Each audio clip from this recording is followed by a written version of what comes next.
네, 안녕하세요. 미국 주식 멘탈 케어하기 멘탈이 전부다입니다. 네, 어제는 시장이 전날에 부진을 좀 뚫고 3대 지수 모두 강보합 정도로 마감을 했습니다. 다만 빅테크 기업은 전날에 안 좋은 분위기를 계속 이어갔는데요. 우선 빅테크 기업은 지금 두 가지 정도 이슈가 있는데, 우선 첫 번째로는 트위터와 페이스북으로 인해 촉발된 빅테크 기업들에 대한 규제 강화 위협이 있겠고, 또 하나는 민주당의 블루 웨이브로 인해 촉발된 인플레이션과 국채 수익률 상승으로 인한 테크 기업들의 PER 손실, 이 두 가지의 영향으로 인해서 현재 빅테크 기업들은 주가가 굉장히 압력을 많이 받고 있는 상황입니다. 여기에 대해서는 이제 다음 라이브 방송 때 조금 더 자세하게 말씀을 드릴 예정이고요. 지금 시장은 전반적으로 기본적인 분위기 자체는 나쁘지가 않습니다. 방금 전과 같은 그런 빅테크들에게는 안 좋은 이슈가 있지만, 동시에 지금 백신 접종이 원활하게 이루어지면서 아직까지는 그래도 코로나의 확진세가 줄어든 것은 아닌데, 올해 5월까지 미국 인구의 절반 정도가 백신 접종을 받을 수 있다고 골드만삭스에서 얘기도 했고, 전반적으로 순조로운 백신 접종으로 인해 올해 3분기 정도부터는 코로나에서 자유로운 세상이 다시 올 수 있을 것이다 라는 지금 기대감이 많이 있습니다. 또한 블루웨이브로 인해서 앞으로 부양책이 더 많이 이뤄질 것이다 라는 기대감도 기본적으로는 시장에 깔려 있는 거죠. 그런 상황이고, 지금 좀 안 좋은 빅테크들의 주가를 다시 한번 좀 보자면, 지금 이제 전반적으로는 이제 위에서 앞에서 말한 그런 부담들로 인해서 주가가 눌려 있는 상황인데, 애플 같은 경우는 그래도 지금 지지선 근처에서 굉장히 잘 버텨주고 있죠.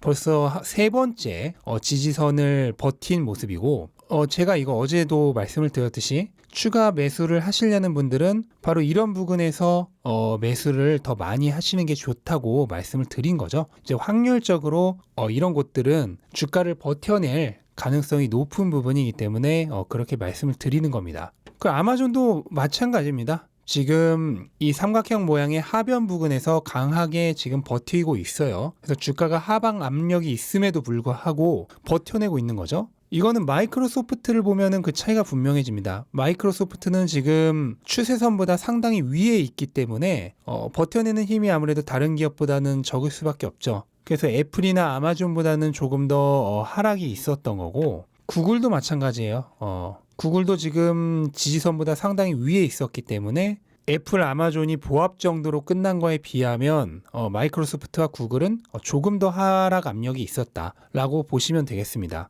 그 페이스북은 조금 얘기가 다르죠. 페이스북은 이번 사태에 어떻게 보면 이제 가장 직접적인 연관이 있는 기업이잖아요. 그래서 지금 페이스북은 확실하게 지금 삼각형 모양의 추세를 이탈을 했습니다. 어제도 제가 말씀드렸죠. 그걸 이탈을 했기 때문에 다음 지지선까지는 무난하게 떨어질 가능성이 높다고. 그래서 지금 그런 모습을 그냥 그대로 보여주고 있는 겁니다. 그렇다면 이제 확률적으로는 이전 지지선에서 한번 지지를 받을 가능성이 큰데, 문제는 이제 그 이후에 반등을 할 것인지, 반등을 한다면 언제 할 것인지, 아니면 더 추가적으로 할 것인지는 장담을 할 수는 없는 부분이기 때문에 페이스북을 매수를 하시려는 분들은 언제나 분할 매수로 대응을 해야 하는 겁니다. 앞날을 이걸 보고 예측을 할 수가 없어요. 네, 그리고 니오는 이제 현재 고점대 근처기 때문에 무난하게 끝이 났는데, 샤오펑은 조금 뉴스가 있었습니다. 오늘 22% 급등을 했는데요. 이제 중국의 빅5라고 불리는 국영은행 중에서 세 곳에서 총 126억 위안, 달러로 환산하면 20억 달러의 크레딧, 그러니까 신용 한도죠,를 확보를 했다고 발표를 했습니다. 이 얘기는 뭐냐면 이제 20억 달러를 빌릴 수 있는 그런 권한이라고 표현을 해야 될까요? 그게 이제 확보가 된 거죠. 이런 이제 아무래도 상대적으로 작은 회사들의 경우 가장 두려운 게 이제 자금 운용이 안 되는 거잖아요. 근데 그 부분에 대한 리스크가 사라진 거기 때문에 굉장한 호재라고 생각을 합니다. 샤오펑은 지금 작년 11월부터 두 번째 공장을 짓고 있어요. 이 얘기는 지금 굉장히 이제 돈이 많이 필요한 시기죠. 그런 시기에 이렇게 돈을 빌릴 수 있는 신용을 확보했다는 거는 굉장히 좋은 거고, 또 이거는 추가적으로 이제 오퍼링, 유상증자에 대한 가능성을 조금 낮춰주는 일이죠.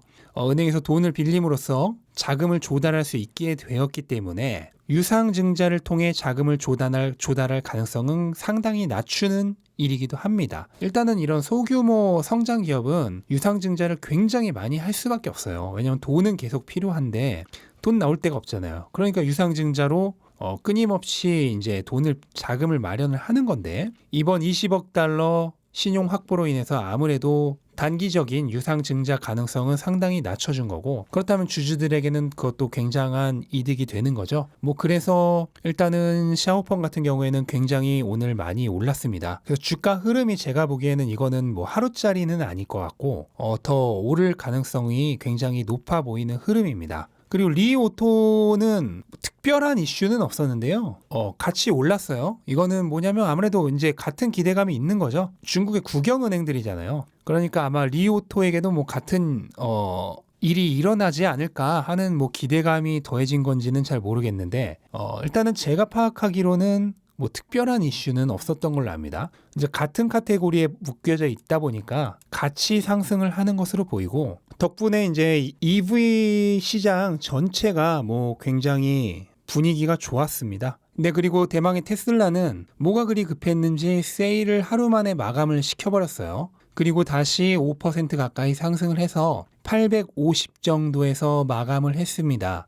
최대 868까지 올랐었는데, 이 고점대에서의 윗꼬리는 다른 거는 없습니다. 그냥 이 880 갔던 날 고점대에서 물려있던 사람들이 주가가 올라오니까 구조돼 왔다 이러면서 탈출을 한 거죠. 그냥 그 정도의 의미밖에 없다고 보시면 돼요.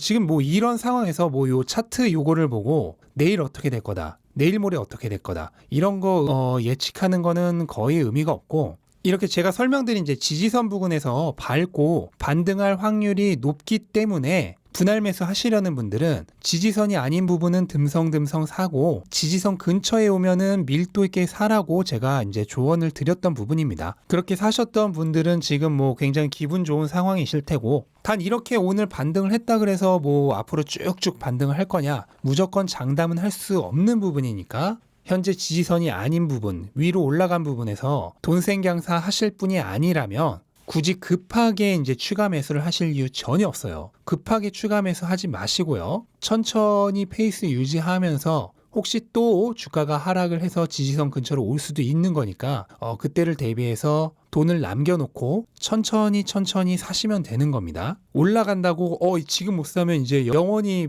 800대 못 사는 거 아니야? 이런 생각으로 조급하게 사지 마세요. 물론 천천히 나눠 사는 게 나중에 지나고 봤더니 오히려 평균 단가만 올라서 손해일 수도 있어요. 근데 제가 이거는 뭐라고 말씀을 드렸죠? 보험을 드는 거랑 비슷한 거라고 말씀을 드렸죠. 리스크를 분산시켜서 보험을 드는 효과와 같습니다. 보험 기간 동안 사고 없었다고 보험료 손해라고 생각을 하는 거 말도 안 되는 거죠. 그거랑 같다고 생각을 하시고 리스크를 분산시키는 거에 의미를 두시고 천천히 조금씩 돈 남겨놓으면서 사시라고 말씀을 드리는 거예요. 물론 테슬라 같은 고성장주는 그냥 지금 딱 사는 거, 돈생강사 하는 게 나중에 보면 가장 이득일 수도 있습니다. 하지만 내가 사고 나서 내릴 때의 그 고통을 견딜 수 있다는 전제 조건 하에서의 얘기예요. 그게 그렇게 말처럼 쉽게 된다면은 아마 지금 제 영상을 보고 계시지도 않겠죠. 그러니까 조급하게 행동하지 마시고 리스크 분산하는 의미로 천천히 나눠서 사시기 바랍니다. 네, 그리고 테슬라는 좋은 뉴스가 하나 있어서 딱 하나만 소개를 하고 영상 마무리를 하도록 하겠습니다. 네, 테슬라가 인도에서 영업 라이센스를 획득을 했습니다. 이로써 인도에서 자동차와 에너지 관련 장비들을 판매할 수 있게 되었고요. 오늘 테슬라의 상승에 이 뉴스가 약간은 저는 기여를 했다고 생각을 하고 있습니다. 일단은 지금 인도에 공장을 짓는 거에 관련된 논의는 아직까지는 밝혀진 게 없고, 일단은 완성차를 가져와서 판매를 할 예정이고, 그렇게 되면은 가격이나 여러 가지 생각했을 때 인도의 소득 수준 등등을 생각했을 때 초반에는 실질적으로는 상징적인 의미만 있다고 보시면 됩니다. 실질적으로 테슬라의 매출에 좋은 영향을 주는 그런 거는 아니고 상징적인 의미라고 보시면 되고, 인도 시장은 지금 전기 자동차의 불모지랑 다름이 없습니다. 소득 수준상 전기차를 살 만한 고객층도 굉장히 적고 전기차 인프라도 전혀 없어요. 이런 곳에 이제 불모지에 들어가서 황무지에 들어가서 서부 개척하듯이 개척을 하겠다는 거죠. 인도는 현재 세계 2위의 인구를 가진 나라인데 인구 증가세 추이상 앞으로 중국을 꺾고 조만간 인구 1위가 될 것이 확실한 나라입니다.